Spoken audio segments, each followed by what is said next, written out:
My name is Nathan Cole. I was 34 years old the morning I stood in the back of a church in Clarksville, Tennessee, watching my own family lower a casket into the ground, and realised not one of them had bothered to tell me my father was dying. They had 6 weeks. 6 weeks of hospice calls, of medication schedules, of a hospital bed set up in the living room of the house I grew up in, on Ridgemont Drive. 6 weeks where my phone never rang once. Not from my Uncle Dale, not from my Aunt Sherry, not from my cousin Marcus, who had my number saved under Nate, don't bother, because he thought that was funny at Thanksgiving one year and never changed it. I found out from my father's neighbour, a retired postal worker named Earl Tibbs, who saw my number on an old Christmas card tucked into my father's desk drawer and decided a son deserved to know. Earl called me on a Tuesday evening while I was eating leftover pasta in my apartment in Nashville. He said, "Son, I don't know what the situation is between you and your people, but your daddy's funeral is Thursday at 11. I dropped the fork. I drove 2 hours in the dark. My father was Raymond Cole. He built custom cabinetry for 40 years out of a workshop behind our house. He smelled like cedar and linseed oil. He called me every Sunday until about 3 years ago, when the calls got shorter and then stopped. I told myself he was getting older. I told myself he was tired. I told myself the distance between Nashville and Clarksville wasn't just miles. I was wrong about all of it, and I would spend the next 8 months learning exactly how long. When I walked into Calvary Baptist that Thursday morning, the silence that followed me down the aisle was the kind that has weight. My Uncle Dale, my father's younger brother, turned from the front pew and looked at me the way you look at someone who just walked into the wrong house. His wife Sherry put her hand on his arm. Marcus kept his eyes forward. There were maybe 40 people in those pews, and every single one of them watched me find a seat in the third row from the back, alone, like I was a stranger who had wandered in off the street. Pastor Grady said beautiful things about my father. He talked about Raymond's woodwork, about the pews he had refinished in this very church in 1987, about the way he showed up to help every time a neighbour needed something built or fixed or carried. He talked about a man of quiet integrity. He did not mention a son. After the graveside, when the folding chairs were being stacked and the flower arrangements were wilting in the October heat, I walked up to Dale. He was talking to Marcus about where everyone was going for lunch. I said, "Why didn't anyone call me?" Dale looked at me for a long moment. He said, "Your father didn't want you there, mate. I'm respecting his wishes." Then he put his hand on Marcus's shoulder, and they walked toward the parking lot together. And I stood next to my father's grave in a suit I'd bought the night before at a Dillard's that was open late, and I did not understand a single thing about what was happening. My father and I had a complicated relationship. I want to be honest about that because what comes next only makes sense if you understand the foundation. When I was 22, I made a decision my family considered a betrayal. I left the family business. My father had always assumed I'd take over Cole Custom Cabinetry. I had assumed that too for most of my childhood, but I had a degree in accounting, an offer from a firm in Nashville, and a very specific fear of spending my life building things for other people's houses while never building anything of my own. I left. My father said very little. Dale said everything.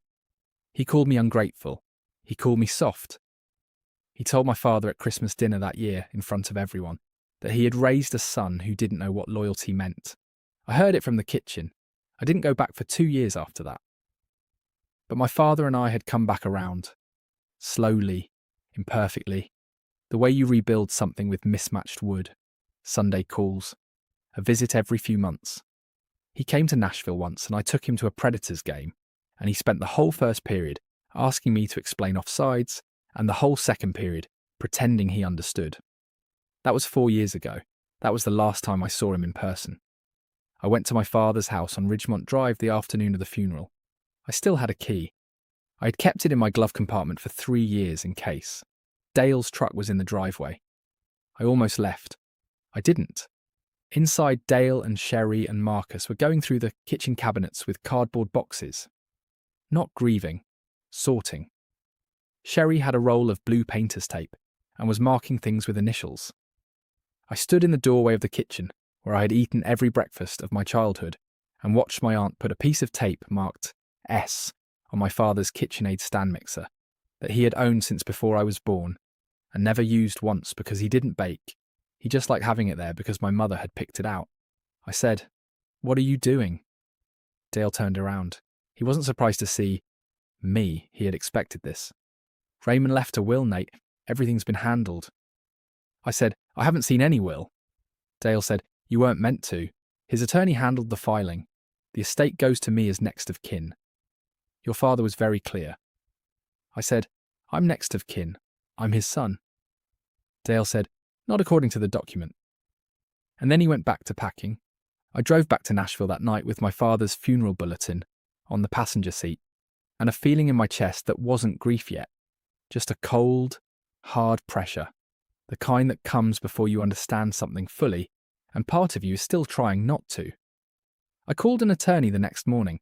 Her name was Patricia Odom, a small firm off Charlotte Pike that handled estate disputes. She had short grey hair and a coffee mug that said, "I survived probate." And she listened to everything I said without writing a single note, just watching me with the specific patience of someone who's heard this story in various forms for 20 years. She said, "Tell me about the will your uncle referenced." I told her what Dale had said. She asked me if my father had ever discussed his estate planning with me. I said no, not directly. She asked if I knew who my father's attorney was. I said I didn't. She said, "Find out. The will should be filed with the county probate court within 30 days of death. If it's already been submitted, we can review it. If your name isn't in it, that's one conversation. If the document itself has problems, that's a different conversation entirely." I filed a records request with Montgomery County Probate Court on a Friday. The document came back the following Wednesday by email. I opened it at my desk during my lunch break, expecting to feel something sharp and final. Instead, I felt something stranger, confused. The will was dated 14 months ago. It left the house, the workshop, the tools, the business accounts, and all personal property to Dale Raymond Cole, brother. My name appeared once, in a single line that read, "To my son Nathan Allen Cole, I leave my personal regards." That was the legal phrase, personal regards, like a sign-off on a business letter. But it was the signature that stopped me. I had seen my father's signature on birthday cards for 30 years.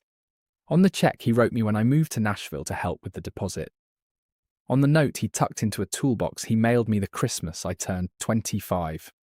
Raymond Cole signed his name with a very specific habit. The C of Cole had a long looping tail that crossed back under the entire last name. It was architectural. Almost the kind of signature a man develops when he spends decades writing his name on custom orders. The signature on the will had no loop. The C was flat, clean. The kind of C you write when you're copying someone else's signature, carefully enough to get close, but not close enough if you're looking for the thing that makes it real. I drove back to Clarksville that weekend and knocked on Earl Tibbs's door. Earl was 71, a widower, with a vegetable garden that took up half his backyard, and the specific sharpness of a man who spent 30 years sorting other people's mail, and noticed everything. I asked him about my father's last weeks. Earl told me about the hospice nurse who came 3 times a week. He told me about Dale's truck parked in the driveway most evenings. He told me that about 6 weeks before Raymond died, a man in a grey sedan had come to the house twice in 1 week, and that Earl had assumed it was a doctor or an insurance person. I asked him to describe the man. He said 50s, heavyset, wore a lanyard, carried a leather portfolio.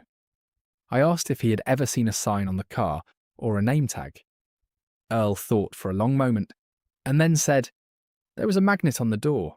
Real estate, I think. Or maybe notary. Something official." I asked if he still had the Christmas card my father had kept, the one with my number in it. Earl went inside and came back with it. It was a card I had sent 4 years ago. Inside, my father had written one sentence in pencil. So lightly, I almost missed it. "Tell Nate when it's time. Dale won't." I sat in my car in Earl's driveway for 15 minutes, holding that card. Patricia Odom filed a will contest on my behalf in November. The grounds were undue influence and potential fraud based on the signature discrepancy. Dale hired an attorney named Gary Fitch, who wore a lot of blazers and sent emails with a lot of capital letters, and who had apparently helped the Cole family with various legal needs for about a decade. In December, Patricia submitted a formal request for a handwriting analysis from a certified forensic examiner in Memphis named Dr. Carolyn Staves. While we waited for the analysis, I started going through what I actually knew about my father's last 3 years. I called the hospice agency.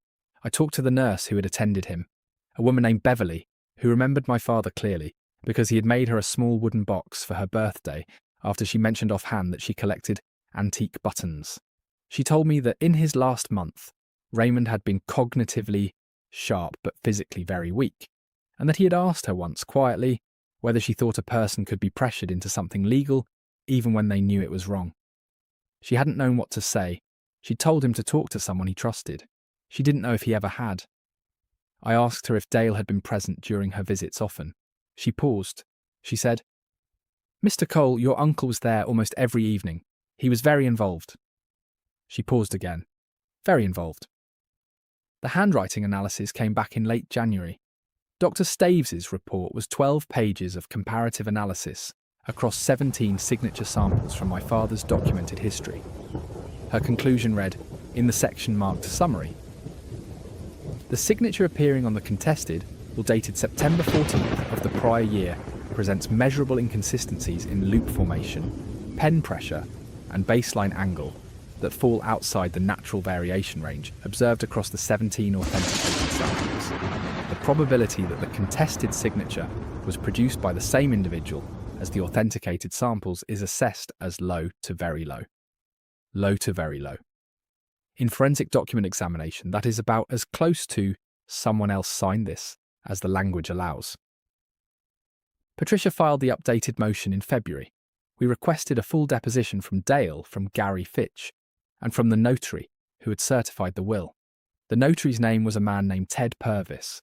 When Patricia's paralegal ran his name through the state notary registry, she found something interesting. Ted Purvis had let his notary commission lapse 8 months before the date on my father's will. The certification stamp on the document was from an expired commission. The will had been notarized by a man who was no longer legally authorized to notarize anything. I want to tell you about the moment Patricia called me with that information, because it was not the moment of triumph you might expect. I was standing in my kitchen, making coffee. She said, "Nate, the notary was lapsed." I set the coffee down. I stood there for a long moment. Then I said, "How does that happen?" She said, "It doesn't. Not by accident." Dale's deposition was scheduled for the second week of March at Patricia's office. He arrived with Gary Fitch and the specific energy of a man who believes he has already won. He sat across the conference table in a flannel shirt and a sport coat that he had clearly worn to project a certain image. Regular guy, hard-working, nothing to hide. He answered the first 40 minutes of questions with the calm of someone who had rehearsed. He talked about his relationship with Raymond. He talked about being the one who showed up. He did not look at me once.